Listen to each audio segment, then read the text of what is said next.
নমস্কার বন্ধুরা, আজ আমি একটা হেলদি টিফিন রেসিপি নিয়ে হাজির হয়েছি। শরীর সুস্থ রাখতে বেশি তেল মশলাদার খাবার না খেয়ে যদি চিড়ে আর সুজি দিয়ে আর কিছু সবজি দিয়ে একটা দারুণ টেস্টি টিফিন রেসিপি বানিয়ে নেওয়া যায়, তো আমরা সকলেই খুব পছন্দ করি আর বাচ্চারাও খুব আনন্দ সহকারে এই রেসিপিটি খেয়ে নেবেন। আমি 2 কাপ চিড়ে আর 1 কাপ সুজি দিয়ে একটা দারুণ হেলদি টিফিন রেসিপি নিয়ে বানিয়ে দেখাবো। আপনাদের কাছে অনুরোধ রইল আমার পুরো ভিডিওটি দেখার জন্য, আর ভিডিওটি যদি ভালো লাগে তো অবশ্যই লাইক শেয়ার করবেন। চলুন তাহলে দেখে নিই আমার আজকের হেলদি টিফিন রেসিপি বানাবার জন্য আমি একটা মিক্সিং জার নিয়ে নিয়েছি। তাতে আমি 2 কাপ চিড়ে নিয়ে নিলাম। এই চিড়েটা আমি খুব ভালোভাবে ঝেড়ে পরিষ্কার করে নিয়েছি, বেছে নিয়ে আমি 2 কাপ চিড়ে মিক্সিং বলে নিয়ে নিলাম মিক্সিং জারে। আর ওই কাপেরই ঠিক হাফ কাপের থেকে একটু বেশি নিয়ে নিলাম সুজি। এবার এই চিড়ে আর সুজিটাকে মিক্সিতে শুকনো অবস্থায় ঘুরিয়ে এটাকে একটা পাউডার তৈরি করে নেব, মিহি পাউডার তৈরি করে নেব। দেখুন চিড়ে আর সুজিটা আমি মিক্সিতে ঘুরিয়ে নিয়ে আমার মিহি পাউডারটা তৈরি করে নেওয়া হয়ে গেছে। এবারে এই চিড়ে আর সুজির পাউডারটা আমি একটা বাটিতে ঢেলে নেব। একটা বাটিতে ঢেলে নিয়েছি। দেখুন ঠিক গুঁড়োটা ঠিক এইভাবে করতে হবে, খুব বেশি একদম মিহি গুঁড়ো হবে না, একটু দানা দানা থাকবে। এবারে এটাকে উষ্ণ গরম জল দিয়ে একটু মেখে নিতে হবে। চামচের সাহায্যে উষ্ণ গরম জল দিয়ে মানে গরম জলটা হাত চোপানো যায়, মানে আঙুল চোপানো যায় সেরকম উষ্ণ গরম জল দিয়ে এটাকে অল্প অল্প করে জল দিয়ে মেখে নিতে হবে। একেবারে জল ঢেলে দেবেন না বেশি, অল্প অল্প করে জল দিয়ে মেখে একটা ডো তৈরি করে নিতে হবে। এটা চিড়ে আর সুজির একটা ডো তৈরি করে নিতে হবে। দেখুন আমি অল্প অল্প করে বারবার করে জল দিচ্ছি, ঠিক আমার এখানে লেগেছে হাফ কাপের থেকে একটু বেশি জল। এবারে এই ডোটাকে আমি একটু রেস্টে রেখে দেবো 10 মিনিটের জন্য। ততক্ষণে এই রেসিপিটি বানাবার জন্য একটা পুর রেডি করে নেব। গ্যাসের ওপরে একটা কড়াই বসিয়ে তাতে 2 টেবিল চামচ আমি সাদা তেল দিয়ে দিয়েছি। এবারে এই তেলের মধ্যে দেব হাফ চা চামচ গোটা জিরে, আর দেব অল্প একটু আদা কুচি, আর দেব অল্প একটু কাঁচা লঙ্কা কুচি। সব কিছু একটু ভাজা ভাজা করে নেব। প্রথমে সব কিছু একটু ভাজা ভাজা হয়ে গেলে এখানে কিছু সবজি আমি অ্যাড করব। একটা বড় সাইজের পেঁয়াজ কুচি, একটা গাজর কুচি, আর একটা টমেটো কুচি। পেঁয়াজ গাজর টমেটোটা দিয়ে খুব ভালোভাবে একটু ভেজে নেব তেলের সঙ্গে। সবজিগুলো একটু বেশ ভালোভাবে ভেজে নিতে হবে। সবজিগুলো ভাজতে এখানে গ্যাসটাকে কম দিয়ে আমি একেবারে গুঁড়ো মশলা দিয়ে দেবো। অল্প একটু হলুদ গুঁড়ো দিয়ে দিলাম, আর দিলাম অল্প একটু লঙ্কার গুঁড়ো, আর দিলাম অল্প একটু কাশ্মীরি লাল লঙ্কার গুঁড়ো, আর দিলাম স্বাদ মতো নুন। সমস্ত মশলাটা দিয়েই সবজির সঙ্গে একটু ভাজা ভাজা করে নিতে হবে। প্রথমে গ্যাসটাকে একদম লোতে রেখে কিন্তু এই সবজিগুলো ভেজে নিতে হবে, নাহলে মশলাটা পুড়ে যাবে। এইবারে সবজিগুলো ভাজা হয়ে গেলে একটা বড় সাইজের আলু আমি সেদ্ধ করে ম্যাশ করে রেখেছিলাম। এবার সেই সেদ্ধ আলুটা আমি দিয়ে দিলাম সবজির মধ্যে। আলুটাকে দিয়ে বেশ ভালোভাবে নাড়াচাড়া করে সবজির সঙ্গে মিশিয়ে নিতে হবে এই সেদ্ধ আলুটাকে। এই পুরটা কিন্তু আপনারা অনেক কিছু টিফিনের সঙ্গে পুর হিসেবেই ব্যবহার করতে পারেন। এই পুরটা খেতে কিন্তু দারুণ লাগে। যতক্ষণ পর্যন্ত না কড়ার গা ছেড়ে দেবে ততক্ষণ এই পুরটা নাড়াচাড়া করে একটু শুকনো শুকনো করে নিতে হবে। দেখুন পুরটা আমার বেশ শুকনো শুকনো হয়ে গেছে। এবার ওপর থেকে একটু ফ্রেশ ধনেপাতা কুচি ছড়িয়ে দিলাম। ধনেপাতাটা দিয়ে আবার একটু নাড়াচাড়া করে মিশিয়ে নেব পুরের সঙ্গে ভালোভাবে। দেখুন পুরটা আমার একদম রেডি হয়ে গেছে, এর থেকে বেশি আর করব না, একদম রেডি হয়ে গেছে। গ্যাসটাকে অফ করে আমি পুরটাকে ঠান্ডা করে নেব। ওদিকে দেখে নেব আমার চিড়ে আর সুজির ডোটা কত দূর কী হলো। ডোটা দেখুন এরকম ঠিক একদম শুকিয়ে গেছে। এবারে হাতের সাহায্যে বেশ ভালোভাবে একটু মেখে নেব। একদম নরম হয়ে গেছে, সুজিটাও ফুলে গেছে। হাতের সাহায্যে একটু মেখে নিয়েছি। এবার এখানে দিয়ে দেবো স্বাদ মতো একটু নুন, আর দেব 1 চামচ মতো চিলি ফ্লেক্স,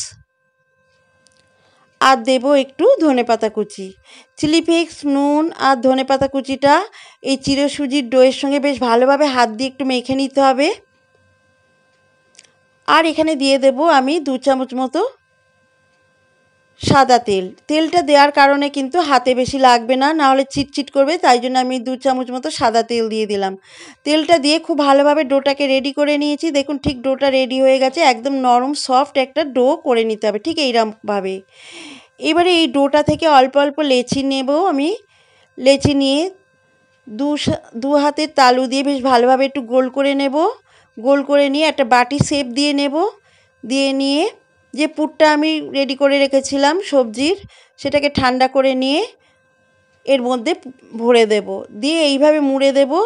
দিয়ে একটা গোল মতো আবার 2 সাইডে করে নেব। 2 হাত দিয়ে গোল মতো একটা করে নিয়ে একটু চ্যাপ্টা করে দেব। ঠিক এইভাবে আমি যেরকমভাবে দেখাচ্ছি দেখুন, অল্প অল্প নিচ্ছি, নিয়ে অল্প অল্প লেচির মতো নিচ্ছি, নিয়ে একটা বাটি মতো শেপ দিয়ে নিয়ে পুরটা 1/2 চামচ মতো ভরে দিয়ে এটাকে মুখটা বন্ধ করে দিচ্ছি। দিয়ে একটা হাত দিয়ে গোল শেপ করে নিয়ে একটু হাত দিয়ে চ্যাপ্টা করে নিচ্ছি। ঠিক টিকিয়া টাইপের, টিকিয়াগুলো যেমন হয় ঠিক সেরকম টাইপের একটা শেপ দিয়ে নিচ্ছি। ঠিক এইভাবে একটু গোল করে নেবেন, নিয়ে হাত দিয়ে একটু চেপে দিলেই টিকিয়া টাইপের হয়ে যাবে। দেখুন কত সুন্দর তৈরি হয়েছে। সাইডগুলো একটু ভালোভাবে ঠিক করে দিচ্ছি, দিয়ে সমান করে দিয়ে আমার সমস্ত এই চিড়ে সুজির টিকিয়াগুলো করে নেওয়া হয়ে গেছে। দেখুন দেখতে কত সুন্দর লাগছে। এবারে এটাকে আমি এই টিকিয়াগুলোকে একটু ভাপিয়ে নেব। প্রথমে একটু ভাপিয়ে নেব, তার জন্য গ্যাসের ওপরে একটা পাত্রে জল গরম করতে বসিয়ে দিয়েছি, আর তার উপরে দিয়ে দিয়েছি একটা ছিদ্রযুক্ত থালা।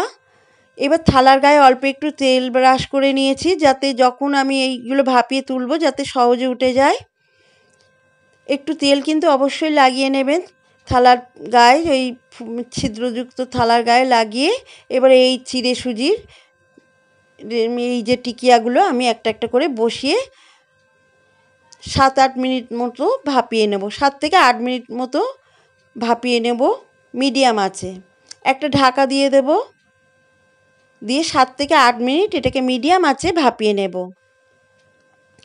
7 থেকে 8 মিনিট পর দেখাচ্ছি, দেখুন এগুলো আমার ভাপিয়ে নেওয়া হয়ে গেছে। ফুলে কতটা বড় হয়ে গেছে দেখুন টিকিয়াগুলো, সুজি আর এই চিড়ের টিকিয়াগুলো।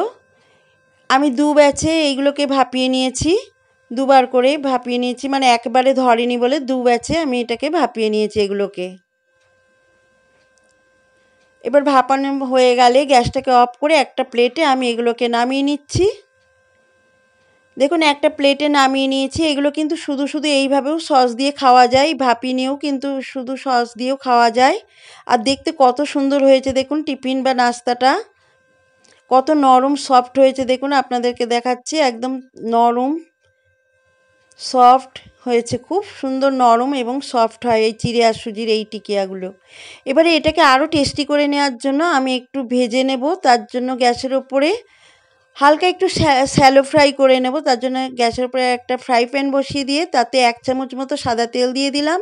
তেলটাকে খুব ভালোভাবে প্রথমে গরম করে নেব। তেলটা গরম হয়ে গেলে যে ভাপিয়ে নেওয়া চিড়ে আর সুজির টিকিয়াগুলো আমি একটা একটা করে দিয়ে দেব। ঠিক এইভাবে একটা একটা করে দিয়ে গ্যাসটাকে মিডিয়ামে রেখে এপিট ওপিট একটু লাল লাল কালার চলে এলেই একটু ভেজে নেব। এক পিঠ হয়ে গেলে আর এক পিঠ উল্টে দেব। ঠিক এইভাবে বন্ধুরা আপনারা এইভাবে চিড়ে আর সুজি দিয়ে একবার বানিয়ে খেয়ে দেখুন। এই টিফিনটা খেতে যেমন দারুণ লাগবে, যদি একবার বাড়িতে বানান তো রোজ রোজ বানানোর আবদার আসবে।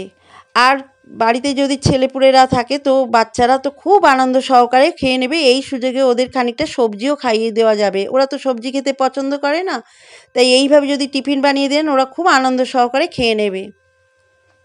সত্যি বন্ধুরা খেতে খুব দুর্দান্ত হয়, আপনারা বাড়িতে একবার হলেও বানান, আমি বলছি গ্যারান্টি দিয়ে বলছি আপনারা অবশ্যই খুব পছন্দ করবেন। বড় ছোট থেকে বড় সকালেই খুব পছন্দ করে খাবে। দেখুন আমার টিকিয়াগুলো ভেজে নেওয়া গেছে, কত সুন্দর লাগছে আর কতটা লোভনীয় হয়েছে দেখতে। এবার এই টিকিয়াগুলোকে আমি একটা প্লেটে নামিয়ে নিয়েছি। আর এক ব্যাচের টিকিয়া আমি ভাজতে দিয়ে দিয়েছি, যে সুজি আর চিড়ের যে টিকিয়াগুলো আমি বানিয়েছি। একটা ব্যাচ ভাজা হয়ে গেলে আর একটা ব্যাচ ঠিক ওইভাবে মিডিয়াম আছে একটু শ্যালো ফ্রাই করে নিচ্ছি। একেবারে ডুবন্ত তেলে না, অল্প 1 চামচ তেলে ভেজে নিলেই হবে। এইভাবে সমস্ত টিফিনগুলো আমার ভাজা হয়ে গেছে চিড়ে সুজির নাস্তাগুলো ভাজা হয়ে গেছে, আমি একটা প্লেটে রেখে দিয়েছি। এগুলো খেতে অসম্ভব টেস্টি হয় বন্ধুরা। এগুলো শুধু শুধুও খাওয়া যায়, আবার টমেটো সস দিয়েও খাওয়া যায়। আমি এগুলোকে একটা ভেঙে দেখাচ্ছি, দেখুন পুরটা কতটা ভরা আছে, এর মধ্যে পুরে ঠাসা। দেখুন টিফিনটা, এই যে পুরটা দেখুন ভেতরে কত সুন্দরভাবে ঠাসা। এবার এইগুলোকে টমেটো সস দিয়ে পরিবেশন করে দিন। যে কোনো বাড়িতে অতিথি আসলে বা বাচ্চাদের টিফিনের জন্য আপনারা এইভাবে বানিয়ে দিন, খেতে দারুণ লাগবে। আমার আজকের এই সুজি আর চিড়ের টিফিন রেসিপি যদি ভালো লাগে বন্ধুরা, আপনারা বাড়িতে বানাবেন। আর বাড়িতে যদি বানান তো খেয়ে কেমন লাগলো আমাকে কমেন্টসে লিখে জানাতে ভুলবেন না। আর যদি ভালো লাগে তো অবশ্যই একটি লাইক করবেন, আর আমার চ্যানেলটিকে সাবস্ক্রাইব করে আমার পাশে থাকার অনুরোধ রইল। আবার ফিরে আসবো এরকমই ধরনের একটা সহজ রেসিপি নিয়ে। ততক্ষণে সবাই ভালো থাকবেন, সুস্থ থাকবেন। আর আমার ভিডিওটা এতক্ষণ ধরে দেখার জন্য সকলকে ধন্যবাদ।